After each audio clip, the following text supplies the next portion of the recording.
سلام سلام تخاتلتي channelنا كلينيك عقبت كم يلخم لما عنتون كم تلمود نعخم يمهريو إذا حسبكو مدب حزلكم مت يلخو عمنا لما عنت مدبي سايز متلو قمت رقد متلو كقنس جبرو حدا جنيا تشعت مخنياتات كنرينا إذا من تاي كم سخونو بمفلات كتكاملهم سكابنا مدبي في السامة مسايد صنحو فلما جنا مدبنا لايك بمقبار جمرو نشانلنا شير سبسكرايب بمقبار دما استفلاليو نايصوتا وركب نايت عنا نايفقرن حدارن تمهرتات كتوسدو سدراخ تكونوا بخبري حتت سنايت صنحيت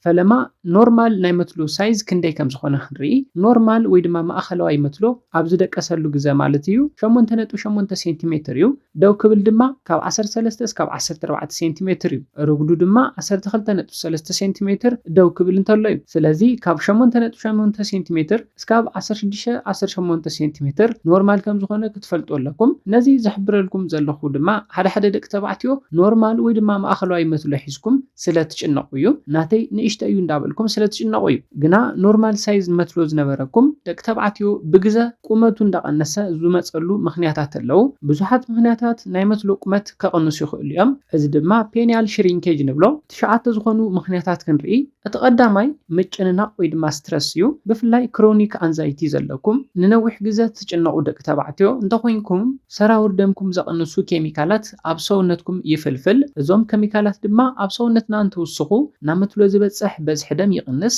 ከም ዝፍለጥ ሓደ ክፋል ሰውነትና እኹል ደም ዘይረክብ እንተኮይኑ ኦክሲጅንን እኹል ሚነራላትን ኣይበጽሖን በዚ ድማ ሳይዝ እንዳቀነሰ ይኸይድ ስለዚ ይተቀዳማይ ምጭንናቅ እዩ ኣብ መበል ካልኣይ ንሪኦ መትሎ እንዳቀነሰ ክኸይድ ዝገብር ድማ ካብ ዓቅን ላዕሊ ስፖርታዊ ምንቅስቃስ ምስራሕ እዩ ብፍላይ ስፖርታዊ ምንቅስቃስ ንሰውነትና ኣገዳሲ ነገር ዋላ እኳ እንተኾነ ግና በብመዓልቲ ካብ ዓቅን ላዕሊ ስፖርት ምስራሕ እዝውን በተመሳሳሊ ናብ መትሎ ክበጽሕ ዝግብኦ ደም የተኣጓጉሎ በዚ ድማ መትሎ ክንእስ ይገብር ስለዝኾነ ስፖርታዊ ምንቅስቃሳት ካብ ዓቅመኹም ንላዕሊ በብመዓልቲ ኣይትስርሑ በሰሙን 3-4 መዓልትን ተሰሪሕኩም ይምረጽ መዓልታዊ ከበድቲ ስፖርታዊ ምንቅስቃሳት ምስራሕ ካብ ጥቕሙ ጉድኣቱ ይዘምዝን ስለዝኾነ መዓልታዊ ከበድቲ ስፖርታዊ ምንቅስቃሳት ክትሰርሑ ይብልኩም ኣብ መበል ሳልሳይ ንሪኦ መትሎኹም ክንእስ ዝገብር ልምዲ ድማ ጾታዊ ርክብ ከይፈጸምኩም ነዊሕ ምጽናሕ እዩ መትሎ ደው ክብል እንተሎ ካብ ልቢ ፍሬሽ ኦክሲጅንን ሚነራላትን ይበጽሖ ስለዚ ኩሉ ሻዕ ደው ዘይብል እንተኮይኑ እኹል ሚነራልን ኦክሲጅንን ኣይረክብን እዚ ድማ ንተመትሎ ሕጽረት ምግቢ እዩ በዚ ድማ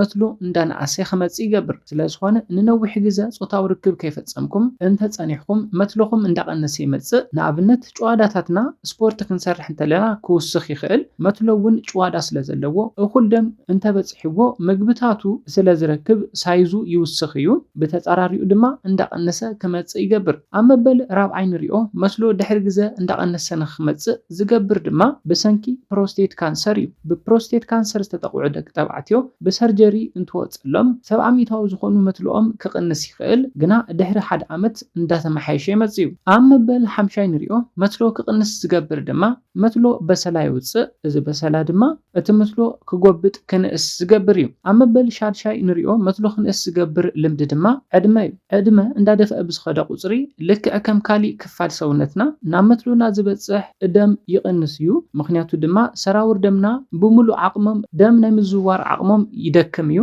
ከምቲ ቅድም ኢለ ዝሓበርኩልኩም ድማ ናብ መትሎ ዝበጽሕ ደም እኹል እንተዘይኮይኑ መትሎ እንዳናኣሰ ይመጽእ እዩ ዋላ እኳ ቅድሚ ሕዚ ኖርማል ማእኸላይ ኢቭን ገዚፍ መትሎ እንተነይርኩም ብሰንኪ ዕድመ መትሎ ክንእስ ይኽእል እዩ ኣብ መበል 7 ንሪኦ ገዚፍ ኖርማል ወይ ድማ ማእኸላይ መትሎ ነይርኩም ድሕሪ ግዜ መትሎኹም ክንእስ ዝገብር ድማ ኦበሲቲ ወይ ድማ ካብ ዓቅን ንላዕሊ ርጉዲ እዩ ካብ ዓቅኑ ዝሓለፈ ርጉዲ ብክልተ ምክንያታት መትሎ ክንእስ ይገብር እቲ ቀዳማይ ኣብ ከብድና ከባቢ በዝሒ ስብሒ እንተሃልዩ ንመትሎ ናብ ውሽጢ ብምስሓብ መትሎ ንእሽተይ ክኸውን ይገብር ስለዝኾነ ኣብ ከብድኹም ዘሎ ስብሒ እንተቀኒስኩምዎ መትሎኹም ናብ ንቡር ቁመቱ ሳይዙ ክምለስ ይኽእል እዩ እቲ ካልኣይ ኦበሲቲ ወይ ድማ ርጉዲ ንመትሎ ዘንእሰሉ ምክንያት ድማ ካብ ዓቅን ላዕሊ ርጉዲ እንተሃልዩ ኮሌስትሮል እውን ልዕል ስለዝብል እዩ ኮሌስትሮል ድማ ቅብኣት ስለዝኾነ ኣብ ናይ ሰራውር ደምና መንደቕ ተጣቢቁ ዑደት ደም ይቅንሶ እኹል ደም ናብ መትሎ ኣይበጽሕን እኹል ደም ናብ መትሎ እንተዘይበጽሑ ድማ ድሕሪ ግዜ መትሎ ክንእስ የግድዶ እዩ ስለዝኾነ ረጉድቲ ደቂ ተባዕትዮ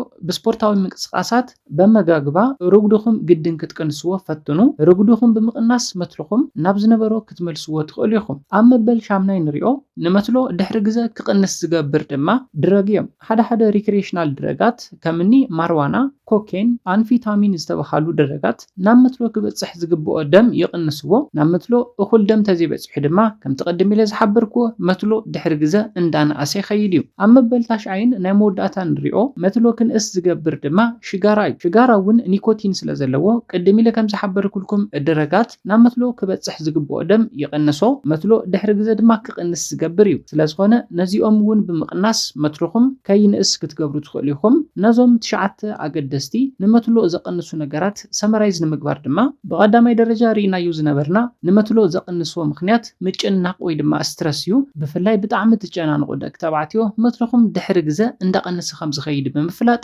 ክትጨናነቑ የብልኩምን ኣብ መበል ካልኣይ ሪእናዩ ዝነበርና ድማ በዝሒ ስፖርታዊ ምንቅስቃስ ምግባር እዩ ብፍላይ ሰሙን ሙሉእ መዓልታዊ ትሰርሑ እንተኾይንኩም ካብ ዓቕምኩም ንላዕሊ ስፖርታዊ ምንቅስቃሳት ትሰርሑ እንተኾይንኩም መትሎኹም ከቐንሶ ስለዝኽእል 3-4 መዓልቲ ስፖርታዊ ምንቅስቃስ ምስራሕ እኹል እዩ ካብ ዓቕምኩም ንላዕሊ ከበድቲ ስፖርታዊ ምንቅስቃሳት ክትሰርሑ የብልኩምን ኣብ መበል ሳልሳይ ሪእናዩ ዝነበርና ምኽንያት ድማ ንነዊሕ ግዜታት ጾታዊ ርክብ ከይፈጻምካ ምጽናሕ እዩ መትሎ ደው ዘይብል እንተኾይኑ ናብ መትሎ ዝበጽሕ ደም ይቕንስ እዩ በዚ ድማ መትሎ ሳይዙ ድሕሪ ግዜ እንዳነኣሰ ክመጽእ ዝገብር እዩ ኣብ መበል ራብዓይ ዝረኣናዩ ድማ ብሰንኪ ፕሮስቴት ካንሰር ዝመጽእ ጸገም እዩ ድሕሪ ሰርጀሪ መትሎ ክንእስ ክገብር ዝኽእል ጸገም እውን እዚ እዩ ኣብ መበል ሓምሻይ ሪእናዩ ዝነበርና ድማ ፓይሮኒስ ዲዚዝ እዩ እዚ ድማ ኣብ መትሎኹም በሰላ ይወፅእ እዚ በሰላ ድማ መትሎኹም ክጎብጥን ክንእስን ዝገብር ጸገም እዩ ኣብ መበል ሻድሻይ ዝረኣናዩ ድማ ዕድመ እዩ ብሰንኪ ዕድመ እውን መትሎ ሳይዙ እንዳነኣሰ ክመጽእ ይኽእል እዩ ኣብ መበል ሻውዓይ ሪእናዩ ዝነበርና ድማ ካብ ዓቐን ንላዕሊ ርጉድ እዩ ካብ ዓቐን ንላዕሊ ርጉድ እንተሃልዩ ብክልተ መገዲ ንመትሎ ከም ዘቐንስዎ ሪእና ኣለና ተቐዳማይ ኣብ ከብድና ከባቢ ስብሒ ክበዝሕ እንተሎ እዚ ንመትሎና ንውሽጢ ክስሕቦ ይኽእል በዚ ድማ መትሎና ንእሽተይ ክኸውን ይገብሮ እቲ ካልኣይ ምኽንያት ድማ ርጉድ እንተሃልዩ ኮሌስትሮል ኣሎ ኮሌስትሮል እንተሃልዩ ድማ ኣብ ናይ ሰራውር ደምና መንደቕ ተጸጊዖም ዑደት ደም የዛብዕዎ ናብ መትሎ እኹል ደም ከይበጽሕ ይገብሩ እዚ ድማ ድሕሪ ግዜ መትሎ ክንእስ ይገብር ኣብ መበል ሻምናይን ታሽዓይን ዝረኣናዮም ድማ ዝተፈላለዩ ድረጋት እዮም ንኣብነት ማሪዋና ኮኬን ኣምፊታሚን ሽጋራ እዚኦም ኩሎም ንመትሎ ድሕሪ ግዜ ክንእስ ይገብሩ ብኸመይ እንተልኩም ድማ እኹል ደም ናብ መትሎ ከይበጽሕ ብምግባር እዩ ስለዚ ነዞም 9 ካብ ህይወትኩም ብምውጋድ